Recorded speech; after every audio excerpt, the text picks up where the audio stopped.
గురుగారు నమస్కారం అండి. నమస్కారం అమ్మా, చెప్పమ్మా. మీకు విశ్వావసునామ సంవత్సర ఉగాది శుభాకాంక్షలు. ప్రేక్షకులందరికీ కూడా అమ్మా.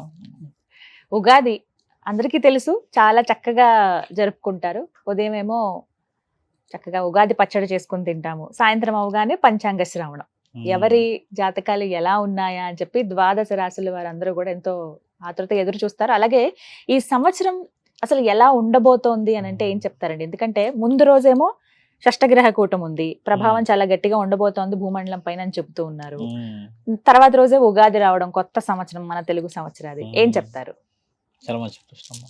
యుగాది ముఖ్యంగా పేరు అది కాకుండా గతంలో దాన్ని ఉగాది అని మీరు ఇప్పుడు అన్న ఉగాది కాకుండా దాన్ని యుగాది అని అంటే యుగాది అనే విషయం చాలా మంది చెప్పారు, ఇంతకుముందు కూడా చెప్పారు గతంలో చాలా మంది. యుగాది అనేది ఎందుకు వచ్చింది అనేది అంటే ఒకప్పుడు సూర్యచంద్రుల ప్రభావం కానీ నక్షత్రాల యొక్క ప్రభావం కానీ ఎప్పుడు కూడా మార్పులు ఉండకపోయేటి. అంటే అలాగే ఉండి దేవాది దేవతలు మాత్రం వాళ్ళ యొక్క కార్యకలాపాలు, వాళ్ళ యొక్క క్రియా ప్రక్రియలు మాత్రం చేసుకుంటూ ఉండేవాళ్ళు. కానీ ఈ నక్షత్రాల ఆగమనాన్ని గమనించి మనందరికీ ఒక వివరణను అందించిన వీరుడు బ్రహ్మ. ఇది వచ్చేసి బ్రహ్మగారి యొక్క రోజు. అంటే ఈ యుగాది అంటే యుగాన్ని ఒక యుగ పురుషుడు ప్రారంభించడం చేత మనకి ఈ తూర్పు, పడమర, తర్వాత మీరు అన్నట్టుగా ఉత్తర, ఇవన్నీ దిక్కులు, మళ్ళీ అమావాస్య, పౌర్ణమి, ఈ గ్రహణాలు, ఈ నక్షత్రాలు చూడండి. నక్షత్రాలమ్మ పెళ్లికి చూసే నక్షత్రాల బలం వేరుంటది, బిడ్డ పుట్టినప్పుడు చూసే నక్షత్రాల బలం వేరే ఉంటది, మరి చనిపోయినప్పుడు చూసే బలాలు కూడా వేరుంటాయి. అంటే ఒక నక్షత్రం ఎన్ని విధాలుగా మాట్లాడుతుందో మీరు గమనించండి.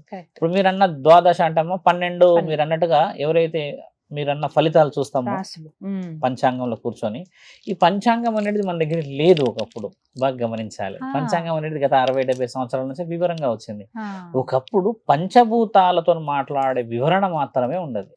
పంచభూతాలు ఎలా మాట్లాడతారు అసలు? పంచభూతాలు ఇప్పుడు 12 మందికి ఎందుకు చేర్చారు, 12 మందిలో ఎందుకు ఈ రాశుల వాళ్ళు వచ్చారు అసలు అనే వివరణ తీసామా.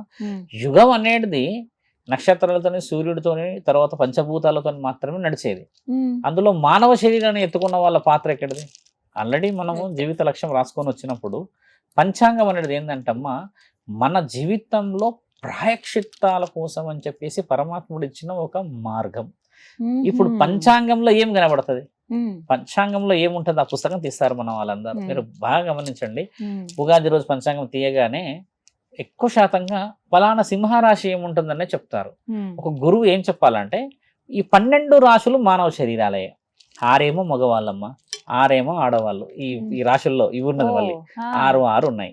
ఈ 12 అయితే ఈ 12 అంటే ఇటు 6 ఇటు మగవాళ్ళు ఇద్దరు కలిసింది జీవితం కదా. ఈ జీవితం గురించి చెప్పేదే పంచాంగం. మరి ఇక్కడ 12 రాశుల గురించి పంచాంగం ఎందుకు చెప్పాల్సిన పరిస్థితి ఏర్పడింది అని అంటే, ఇప్పుడు ఒక గురువులని శిష్యులు పెట్టిన ఇబ్బందే ఈ పంచాంగం. మా గురించి చెప్పండి, మా గొప్పతనం చెప్పండి, మా వివరణ చెప్పండి అంటే మరి గురువు ఏం చేస్తాడు? ఖచ్చితంగా ఒక అసెస్మెంట్ తయారు చేయాలి కదా. అలా చేస్తూ వచ్చినది మన దగ్గర ఋషి పరంపర. మన దగ్గర మనం మాట్లాడినాం గతంలో అమ్మ గోత్రాలు. ఈ గోత్రాలు అనేది వచ్చిన తర్వాత, గోత్రాలు ఉంటేనే నీకు ఈ విలువ, ఈ వివరణ అని చెప్పిన తర్వాత ఈ పంచాంగాల వివరణ. ఒక మనిషి పుట్టాడు అనుకుందాం ఫలానా రోజు, ఆ పుట్టిన రోజు ఏం జరుగుతుంది? బ్రహ్మ రాతలో మరణం జననం 2 రాయకుండా రాత రాసేస్తాడు. ఈ మరణం జననం పరమశివుడు, ఈ మధ్యలో మహావిష్ణువు చూసుకునేది జీవితం. ఇలా రాసుకున్న తర్వాత ఒక రాశి నీ మీద ఏ విధంగా ఇబ్బంది చేస్తుంది, ఒక రాశి నేను ఏ విధంగా ఇబ్బంది పడతానంటే అమ్మా, ఇంతకు ముందుకు ప్రశ్నలో మనం మాట్లాడినట్టుగా సూర్యుడు, చంద్రుడు కూడా 9 గ్రహాలు కూడా అమ్మ నిన్ను రెస్పాండ్, ఎప్పుడైతే గ్రహాల చుట్టూ తిరుగుతారు మన వాళ్ళు పూజలకి, ఇవన్నీ నేను ఎందుకు ఫలానా అభిషేకం చేసిన తర్వాత ఫలితం ఇవ్వాలి, లేకపోతే ఫలానా వివరణ ఎందుకు ఇవ్వాలి అని అంటే అమ్మ, ఫలితం ఇవ్వాల్సిన అవసరం ఏముంది? పరమాత్ముడికి అవసరం లేదు. నేను పుట్టించిందంటే ఒక ఆలోచన చేసిన పండు నువ్వు. కాబట్టి ఈ జాతకంలో ఏమవుతుందంటమ్మా, నీ ద్వారా పరమశివుడు పాప ప్రాయశ్చిత్తాన్ని కనిపెట్టనించడానికి అవకాశమే పంచాంగం. ఇది వివరణ. ఇప్పుడు చాలా మంది సాధువులు, పురోహితులు మమ్మల్ని అడగవచ్చును, అలా ఎలా చెప్పాడు చివరి సాధువు అని. వివరణ ఏంటంటమ్మా, నీతోని గొప్ప పనులు చేయాలని చెప్పి, నీతో మంచి పనులలో పాప ప్రాయశ్చిత్తం చెందాలని. నువ్వు పంచాంగం చూసిన దాంట్లలో అన్నింటిలో శుభ ఫలితాలే వస్తాయి పంచాంగం అంటామా? అన్నాం కదా. మీరు బాగా గమనించి చూడండి, పంచాంగంలో 90% శుభమే కనబడుతుంది చూడండి. 10% మీరు అన్నట్టు అక్కడక్కడ ఇస్తారు. ఇప్పుడు పరమాత్మని నమ్మరు ఇంకా మన వాళ్ళు. ఇప్పుడు ఒక ఋషి ఏం చేశాడంటమ్మా, ఒక గురువు దగ్గరికి వెళ్ళాడు, ఒక చిన్న మామూలు శిష్యుడు. వెళ్ళేసి గురువు నుంచి ఏం తీసుకోగలుగుతాడు?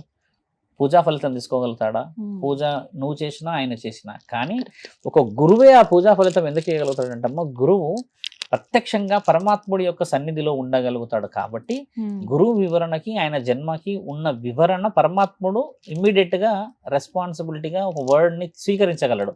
తప్పు చేసిన వాళ్ళందరూ ఒక పూజ చేయగానే ఒకసారి పరమాత్ముడు క్షమిస్తేస్తాడమ్మా. బాగా గమనించండి. నేనే ఒకరిని ఇబ్బంది పెట్టా వస్తున్నప్పుడు, ఎవరిని స్త్రీనో ఎవరినో, ఇమ్మీడియట్లీ కొబ్బరికాయ కొట్టంగానే పరమాత్ముడు క్షమించేస్తాడా? క్షమించాల్సింది పరమాత్ముడు కాదు, క్షమించాల్సింది ఆ వ్యక్తి. మరి ఆ వ్యక్తి క్షమించలేనిది నీ క్షమాపణ వస్తుందంటే ఎలా నమ్ముతాము మనము? నమ్మలేం కదా. 12 మీరన్న 6 జాతకాలు కలిసామో 12 అవుతాయి కదా. ఈ 12కు ముందు ఇంకొక రహస్యం దాగుంది. 108 అనేది ఎలా పుట్టిందో తెలుసా? మన దగ్గర 108 ఉంటాయి. శివుడి ఈ పేర్లు, మహావిష్ణువు పేర్లు, లక్ష్మీమాత పేర్లు 108 ఉచ్చరిస్తూ ఉంటారు పూజల్లో, హోమాల్లో. ఈ 108 ఏంటంటమ్మా, అసలైనది అదే పంచాంగం కంటే ముందు.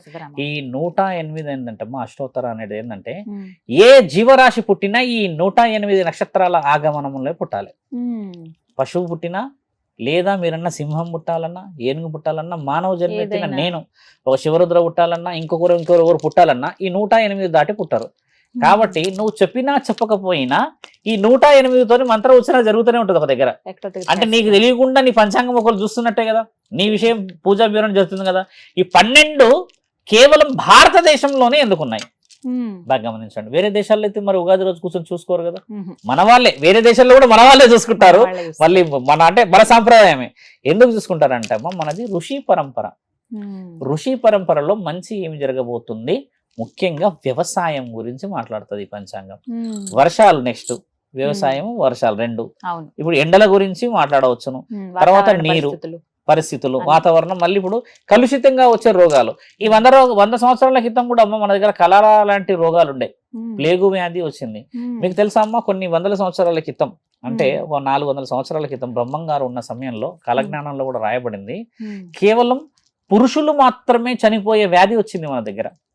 పురుషులే కేవలం 18 నుంచి 25 లోపున పురుషులు చనిపోయారంట. అలా వచ్చిన దాన్ని కూడా విరుగుడు మన వాళ్ళందరూ కనిపెట్టి, వనమూలికలు, ధన్వంతరి, ఆయుర్వేదిక అన్ని కనిపెట్టి అమ్మవారికి కావాల్సిన మర్యాదలన్నీ చేసేసి వదిలిపెట్టారు. అంటే వివరణ ఏమున్నదంటే ఇక్కడ మనం తెలుసుకోవాల్సిందంట, ఋషువులకు అన్ని తెలుసు మార్గాలు. మరి ఇక్కడ ఋషి పరంపర అనేది మరి లేదు కదా తల్లి. పంచాంగం మన దాంట్లో చూడండి, ఎక్కువ శాతం మొబైల్లో చెక్ చేసుకుంటారు. సింహరాశి ఉందనుకో మనది, నీది సింహరాశి కదా, ఇక నీ జాతకం నా జాతకం ఒకటైపోతుందా తల్లి? ఒకసారి గమనించాల్సింది. వేరే వేరే నక్షత్రాలు ఉంటాయి. అసలు ఆ పంచాంగంలో ఉన్న మ్యాజిక్ బాగా గమనించండి. ఇప్పుడు చాలా మంది తెలియాల్సిందంటే, దీంట్లో అంతరార్థం ఏంటంటే, మనిషి కూర్చున్నప్పుడు చూసి ఆ సమయానికి నీకు ఏ అనుమతులు వస్తాయో చెప్పినప్పుడే పంచాంగం తెలుస్తుంది. ఇప్పుడు నా సింహరాశి ఉన్నది, నేను బాగా సెటిల్డ్ పర్సనాలిటీ, ఇంకొకళ్ళ సింహరాశి ఉంది, ఆయన రోడ్డు మీద అడుక్కుంటున్నాడు అనుకోండి, మరి పరమాత్ముడి లీల మరి ఏంది అని అంటే అమ్మా, నువ్వు కూర్చున్న ఆ జన్మ నక్షత్రం ఎక్కడి నుంచి వచ్చింది, ఆది బీజం ఎక్కడి నుంచి వచ్చింది అని చాలా వివరణ ఉంటది. ఈ 12 నేను చెప్పింది అది కూడా డిపెండెన్సీ మాత్రమే. అసలైన జాతకం ముందు కూర్చుంటే కదా పంచాంగంలో వేసేది తెలిసేది. కొంతమంది ఇలా పాచికలు వేస్తారమ్మా, కొంతమంది ఏం చేస్తారు ఇలా రాస్తారు, కొంతమంది ఇంకేదో చూస్తారు, కొంతమంది చేతులు నెత్తిమీద చూస్తారు, ఇంకేదో చూస్తారు కదా. ఇది దాంతో అర్థం ఏంటంటమ్మా, ఒక్కొక్క గురువు యొక్క హస్త వాస్తు అలా చూడగలుగుతాడు.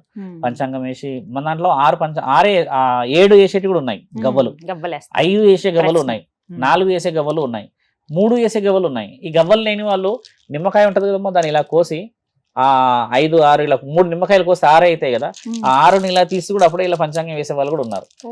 అంటే ఇప్పుడు ఆ గవ్వలతోని పంచాంగం చూడొచ్చా, నిమ్మకాయలతో పంచాంగం చూడొచ్చా? మీరు గమనించండి. విషయం ఏంటంటే విద్య పరమాత్ముడు ఇచ్చిన ఆజ్ఞ. అలాంటి వాళ్ళు మాత్రమే అది ఏది పడితేంది, అష్టపడ్డదా చెమ్మబడ్డదా, కానీ వివరణ నీ జాతక బలంతో పొందపరిచి చూస్తారు. అలాగా ఒక ఫోటో ఇలా చూసామనుకోండి, ఒక వ్యక్తి అన్నాడు, స్వామి శరీరంలో నుంచి ఇలా బయటకు వెళ్ళిపోతున్నట్టు అవుతుంది రాత్రిపూట అని అన్నాడు. ఎందుకు అయిపోతుంది రాత్రిపూట అంటే, ఇక్కడ పోదాం అనుకుంటున్నావా సపరేట్ గా అంటే, లేదు స్వామి ఏదో జరుగుతుంది, మా ఇంట్లో ఒక వ్యక్తి కాల్చుకొని చనిపోయినప్పటి నుంచి నన్ను ఎవరు ఇట్లా లాగినట్టు అవుతుంది అని అంటున్నారు. మంచి గురువుని సంప్రదించి ఏమన్నా కనుక్కున్నాం అంటే, హోమం అన్ని చేయించినా అవుతుంది, అలా అయితే లేదు పోతలే అంటమ్మా. ప్రేక్షకులకు తెలియాల్సింది ఏంటంటే, ఇలా ఒక ఫోటో చూస్తూ ఒక మనిషిని ఇలా రప్పించాలని చెప్పి కూడా విద్య ఉంది మన దగ్గర. అది ఎలా వచ్చింది, దుర్భాగ్యం నుంచి ఎక్కడి నుంచి వచ్చింది ఆ విద్య, అసలు ఎవరు నేర్పించారు?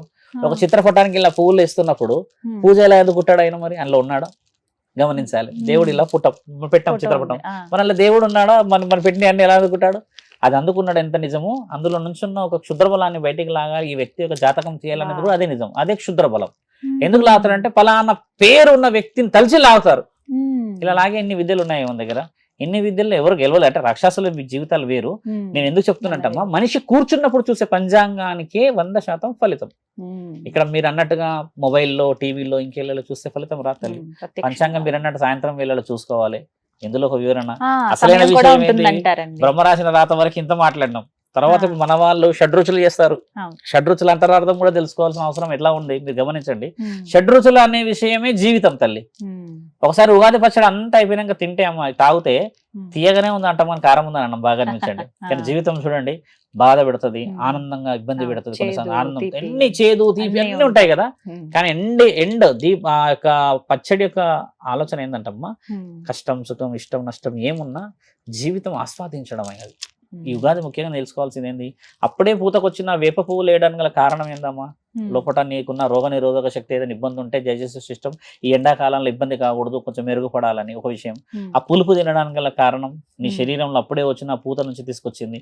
మళ్ళీ తర్వాత చింతపండు కూడా అమ్మ అప్పుడు తెచ్చిన చింతపండు వేస్తారు, తెల్లగా ఉంటది. కొంతమంది కారం వేసి ఉప్పు వేసే వాళ్ళు కూడా ఉన్నారు ఇక్కడ.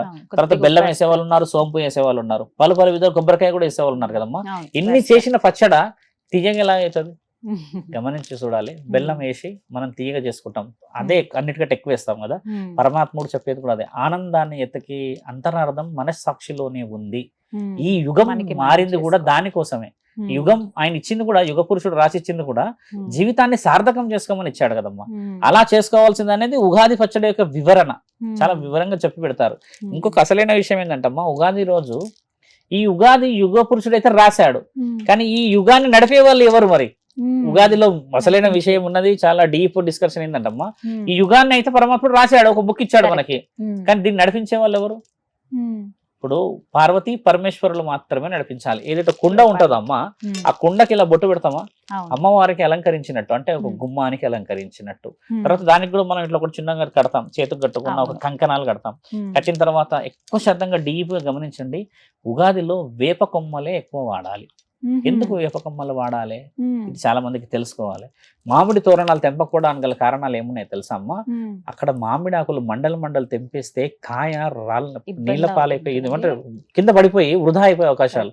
కాబట్టి శాస్త్రవేత్తలే కానీ మన ఋషి పరంపరలు ఉన్న వాళ్ళు ఏం చెప్పారంటే, వేప ఆకులు మహంకాళికి ఇష్టం, ఇల్లు చల్లగా ఉండాలి, అందరూ బాగుండాలని చెప్పింది ఆమె ఆజ్ఞ. కాబట్టి నడిపించేది ఆది బీజం ఆవిడే, కాబట్టి ఆది పరాశక్తి ఆవిడకు ఆహ్వానం ఈ వేప తోరణాలు.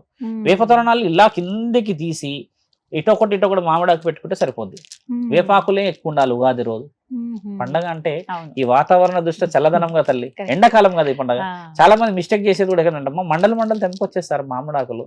పండగ ఒక రోజే కానమ్మా, ఆ పంట సంవత్సర కాలం ఆ రైతు కష్టం కదా, ఇందులో చాలా అంతరార్థం దాగున్నది. అది చేయకూడదు అంటున్నాం మేము. వేపాకులే చాలా ముఖ్యమైన, ఎందుకంటే వేపాకు సంవత్సరం ఒకసారి పూత అది ఇచ్చేదమ్మా, తర్వాత ఇవ్వదు కదా. చాలా మంది చేయాల్సింది కూడా అదే. మీరు వేపాకుతో చూడండి, దాని కింద శాస్త్రవేత్తలు ఇప్పుడు న్యూస్ ప్రెస్ నోట్ కూడా రిలీజ్ చేయబోతున్నారు వచ్చే నెలలో. ఇప్పుడు ఖచ్చితంగా ఒక వీధిలో 1000 నుంచి 1500 అంటే ఒక ఊరిలో వేప చెట్లు ఉండాలని చెప్పేసి ఆర్టికల్ చేయబోతున్నారమ్మా. 1500 2000 ఉండాలి అని. ఒక వేపాకున్న ఆ పవర్ ఎన్నో వనమూలికలో ఉంది మనకు తెలియకుండా. అలాంటి ప్రత్యక్షంగా ఉండి ఆ చెట్టు కింద మనందరం వాడుకోవడం, రావడం, పోవడం అంటే ఈ ఆక్సిజన్ ప్యూరిఫికేషన్ ఎంత హెల్దీగా ఉంటుందమ్మా. వివరించి పెడుతున్నారు కానీ చెట్లు పెడతలేరు. ఇంత చెట్ల ఏం ఆక్సిజన్ ఉంటుందమ్మా ఇప్పుడు పెడుతున్నారు రోడ్ల పైన. చూసాం, మన అవకాశానికి ఏమైనా పెడుతున్నాం అంతేగాని ఒకప్పుడు శాస్త్రవేత్తలు 2 సంవత్సరాలు 3 సంవత్సరాలు 200-300 సంవత్సరాలు చెట్లు అవి ఎందుకు పెట్టట్లేదు ఇప్పుడు? కాబట్టి గుమ్మంలో పెట్టాల్సింది వేప కొమ్మలు బాగా. మళ్ళీ ఇందులో చాలా మంది తెలుగు సాంప్రదాయాలు చేసుకునేది బొప్పట్లు. అసలు బొప్పట్లు ఎందుకు చేస్తారు చాలా మంది గమనించాలి, అది ఎందుకు చేస్తారు అనేది కూడా చాలా మంది. ఎందుకంటే మహంకాళికి ఇష్టమైన వంటకం తల్లి అది. అందుకని ఆ బొప్పట్లు మన రాష్ట్రాల్లో కాదు, అన్ని రాష్ట్రాల్లో గమనించండి అన్నిటి కలుసు. మరి అష్టాదశ శక్తి పీఠాల్లో కూడా ఏ శక్తి పీఠంకి వెళ్ళినమ్మా ఆ రోజు ఖచ్చితంగా అమ్మకి బెల్లంతో చేసినదే ఉంటుంది. జీవితం తీయగా ఉండాలి కదమ్మా. అందులో మన వాళ్ళు ఏం చేస్తే కొంచెం నెయ్యితో చాలా గారాభంగా చేసుకొని తింటారు కదా. ఒకటి అమ్మవారికి పెట్టి మిగతాదంతా మనమే తింటాం, అంటే తీయగా ఉండాలి జీవితం అని చెప్పి. ఇంత అర్థం దాగి ఉన్నది ఉగాదిలో. మరి మన వాళ్ళు ఏ విధంగా పాటిస్తారు, పంచాంగం ఈవినింగ్ చెప్పుకుంటారంటే మీరు అన్నట్టు అందరు గుడిలోకి వెళ్ళి రేపే చెప్పుకోవాలి, ఉగాది రోజు చెప్పుకోవాలని కాదు. సమయం ఉన్నప్పుడు కేటాయించి చెప్పుకోవడం ముఖ్యమైనమ్మా. పంచాంగం ఇంతలా ఉంటుందమ్మా బుక్. అవును. ఆతోని ఈతోని ఊతోని పేర్లు పెట్టాలని కూడా రాసింది అక్కడ. ఉమ్. రాసిందల్లా నీ మనస్సాక్షి కావాలి కాబట్టి ధర్మం గెలవాలి కదమ్మా. ఉమ్. అది ఉగాది వివరణ. ప్రేక్షకులు మరి ఈసారి ఏ విధంగా ఇలా ఉగాది జరుపుకుంటారో చేసుకుంటారో చూడాలి. నిజమే. ఎందుకంటే ఈ మధ్య అదమ్మా. బాగా దైవారాధన కూడా పెరిగింది. పెరిగింది ఈ అందరూ మధ్య. ఆలయాలకు వెళ్తున్నారు. చాలా మంది ముందుకు వస్తున్నారు కాబట్టి అమ్మా, మీరు అన్నట్టుగా ఉగాదికి ముందు కొంచెం ప్రమాదమైన హెచ్చరికలు ఉన్నాయి. అదొకటి. దాని తర్వాతే కొత్త సంవత్సరం ఉంది. మీరు అన్నట్టుగా ఉమ్. ముందు రోజులు జాగ్రత్త పడి నెక్స్ట్ డే పండుగ చేసుకోవడం మంచిది. ఇప్పుడు షష్టగ్రహ, తర్వాత అమావాస్య, తర్వాత ఉగాది, ఉమ్. ఈ 3 చూడండి ఎలా ఉన్నాయి. ఈ మొదటి 2 రోజులు ప్రమాదకరంగా ఉన్నాయి. ఉమ్. 3వ రోజు పండుగ ఉంది. ఉమ్. అందరూ కలిసి వివరంగా చేసుకొని ఉగాది నిజంగా అందరికీ మంచి యుగాన్ని నడిపియాలి. యుగం ఇప్పటికన్నా మారి ఉమ్. ధర్మం కాపాడాలని కోరుకుందాం తల్లి. మీ నోటి వాక్కు. ధన్యవాదాలు గురుగారు. నమస్కారం.